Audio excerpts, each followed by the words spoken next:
Okay,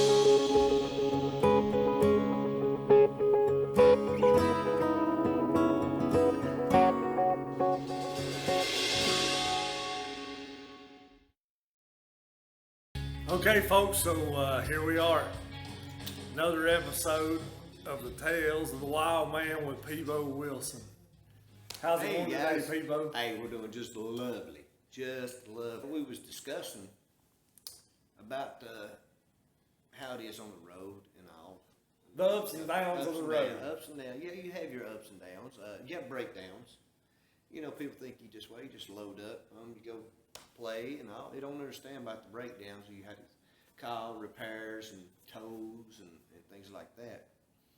But you know, even with our bus, we broke down maybe 3 times or 4 or something like that over the years, and I've been pretty lucky on it. But now we had one breakdown in Orlando. It was coming through there. It was late, and the water pump went out on it. Yeah. So my old buddy, he's deceased here now. Old Hollis, he looks a Mexican. I call him a Mexican. Yeah. You know, but he's not a Mexican. But you know, I call him that. So the garage where we needed to get to is about 5 miles down the road where it was at, and well, it was going to be like $800 or $900 for a tow bill for the pull it over. And I said, well, hell, you don't need to pay that. You know, we just put a little water in it. Go a little Limp bit, it on down. stop, Yeah. you know, put a little more water in it. Just get it on. So I said, all right. I said, we get this figured out. And it's a full moon, you know, you can sort of little light, you know, that you can see. And I can see a shimmering over there in the distance. I can see a shimmering where the moon glowing off of it. I said, all right, we got either a lake or a pond or something over there, pretty good size. Yeah. So I got a couple of jugs. Hollis, he got a couple of jugs, and got a little pen light. That's all he has, a little pen light. So we go wading through this. I call it like a sage grass. You know, it's about waist high, maybe a little taller. You know, Not to be scary. Yeah. It's like you don't know what's going on. So you know, so we're trying to ease through here, and I get to noticing the light kept getting a little further back behind me, you know. And I'd look back, and it was like he Barney Fife with a gun. You know, he just snapping, shaking around. Yeah, he jerked this way, then he jerked that way. Oh boy. Then he jerked behind me. He looked. I said, "What are you doing?" He said, "You know there's damn alligators in here." I said, "Yeah, that's why I need the light up here so I don't step on one Shine going through here." Where I'm going, right? He said, "They'll come up and tear our leg off."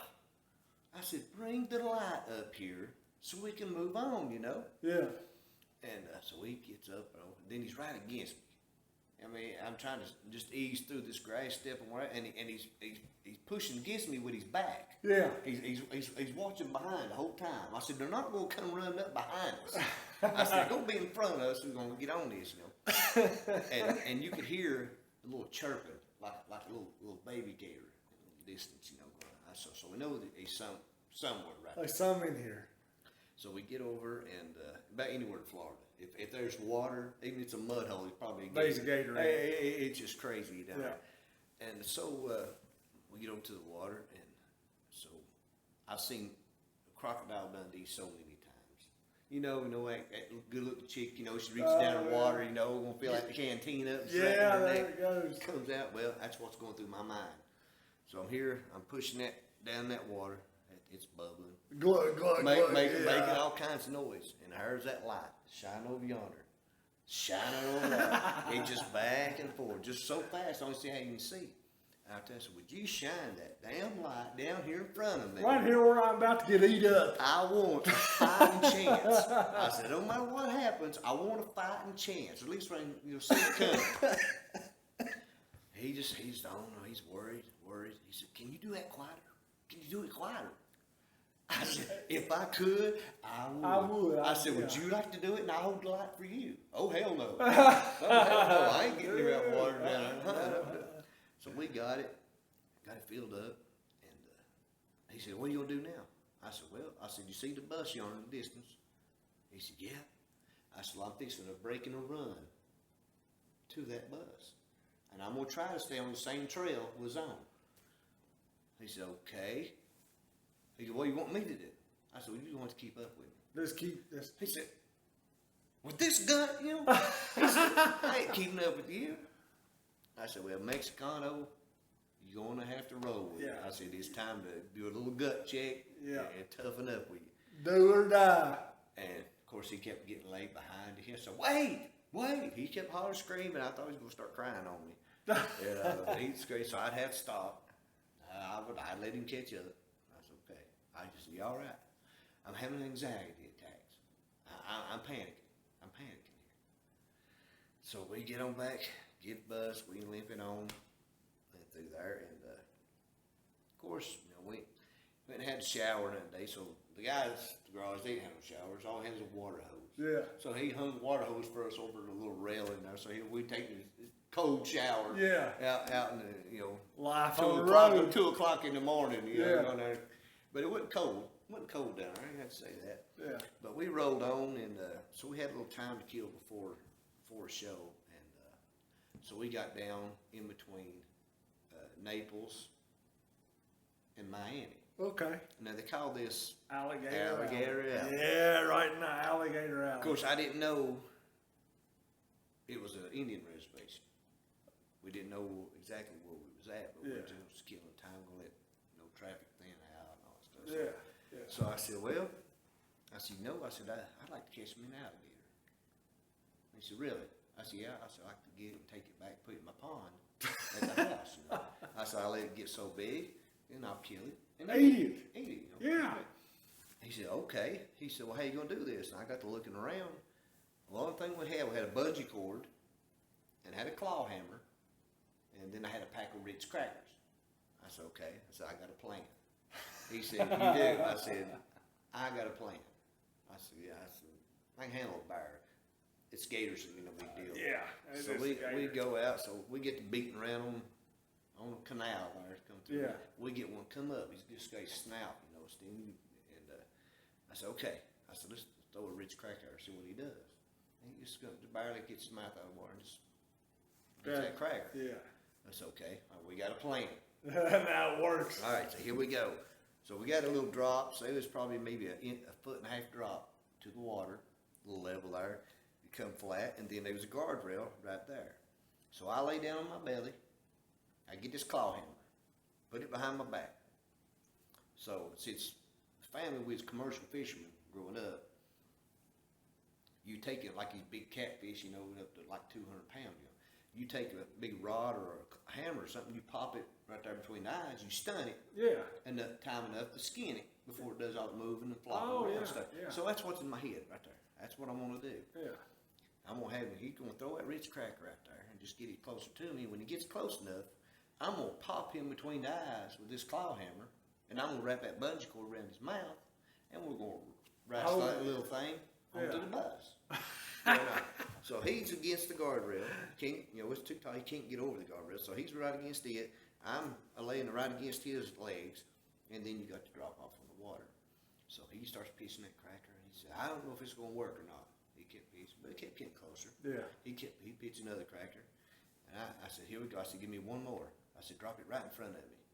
And he dropped it in front of me. I come around with that hammer, and when I did, well, I thought this thing's about 3 foot.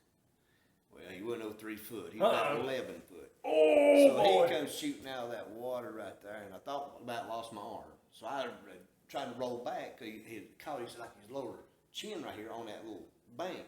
Yeah. Right there to get up. And I'm trying to roll back out of the way. Hollis is against this guardrail, screaming like a little girl. Oh, because he can't get over it. Lost it. He did. He just went berserk. And he's kicking me in the ribs. Yeah. Trying to get over this guardrail. I'm trying to get against it, pushing against him to keep him losing my arm or my face or something. You know, it's going on. Him screaming all this time. You know, and that thing finally it crashes back down into the water there. And I got my breath. Okay, let's try it again. Let's get him closer. He goes, oh hell no, hell no, hell no. You out of your damn mind. He goes, I ain't getting close to that again. I said, you don't have to get close to it. I said, throw him from back there. So this time he was overhand throwing. He was trying to. He wasn't as accurate. You know, it was like a little pitch in horseshoes or something. Yeah. So, but we could not get that thing come a little closer. It just wouldn't would not. I believe that Gator knew you playing. It was a mess. He didn't want to go to Tennessee. And that's when we started getting down the road, and it's maybe a mile. It says now you are leaving. I can't pronounce the tribe name of it, Mississippi or something like that. Yeah. Tribe and reservation. I said, man, if we got caught right here, poor boy, we'd still be sitting in that jail. Nobody know what happened to us or anything, and it makes it.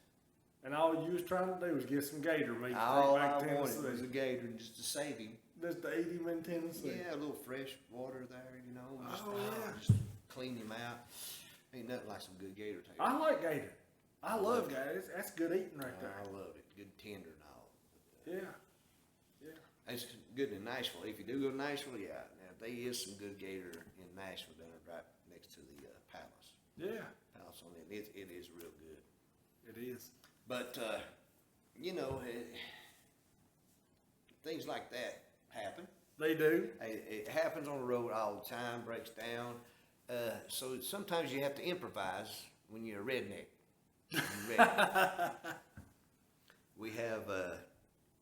We was coming through Athens, I think it's Athens, Georgia. And the trailer was pulling behind with some equipment and props and all that stuff. People kept coming up beside the bus, kept pointing back to the back of the bus.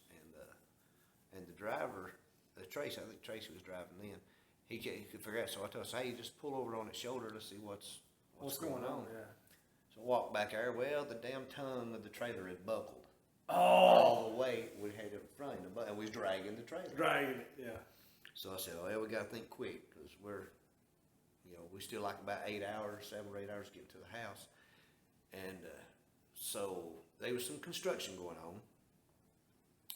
So I went over, took a couple of road signs apart. That happened. Sorry about that. State of Georgia. Yeah, sorry about that, Georgia. Let's send the bill to Pebo. But made me a pry bar. Two of them made me a good steel pry bar. Yeah. So we had the jack, rolled it down and got it unhooked from the bus, pulled the bus up out of the way. So we got it up in the distance, up in the air a little bit with that crank jack. So I need something to set it on. So I had to break their new curb. So we took a couple of hunks out of the curb, kicking up with that pry bar, busted it. Got a couple of pieces about like that. On each corner of the trailer. Yeah. So it's up solid. So the band piles up on the edge of the tongue. So we bounce up and down on it. I put that pry bar in there, get a little more leverage, So, raise her up. So I put my big ass bouncing on that, for that. So we get it, we bend it back the way it goes. And of course, it ain't gonna stay there. So with the generator welded on the front of the tongue, So we put that pry bar stuff behind it. It's gonna go back some, but it's not gonna drop like it was. So, but little tie it around the generator so it don't fall down on the ground, going in. That did get us back home. Little ingenuity. Hey, it helps out. It comes in handy in all these places and stuff. That's what a lot of people don't understand is life on the road. You got to just do what you got to do. You got to do what you got to do. Hey, to get to the show, to get back home, however it goes, you got to do those kind of things. They just don't understand it. No. They don't understand it. Hey, well, we got a new song out. It's out right now with pushing for a lot of this gun stuff going on. But it's called It's Not the Guns. Plain and simple. It's in the title. Got this one done with Grammy Award winner Gary Paxton. And, rest in peace, Gary. He's deceased now. But this right here, a lot of the shootings and I try not to get political and all that stuff, but man, you turn an idiot loose and things just happen. They go crazy. They happen. Yeah. And of course, the song, it's gun ain't got no brain, but remember to check out our Instagram. Appreciate you going over to like that, the Twitters, the Wildman page. Give those likes. Check out those videos. Absolutely. The barn burns down. It's Not the Guns video. You check it out. Little picture videos and things that can go on. But they are going to come try to get your guns if you don't stand up for yourself. So Not gonna get mine, but they might get yours. So the moral of the story is stand up for the Second Amendment, protect your guns, because it's not the guns. It's the people behind that cause those problems. Well, that's it for this episode of Tales with the Wild Man, Pebo Wilson. We appreciate your time. Let us know what you want to see in the future, and we'll hang out with you here in another week. Look forward to seeing you then. Oh, yeah. You guys have fun. Bring it on.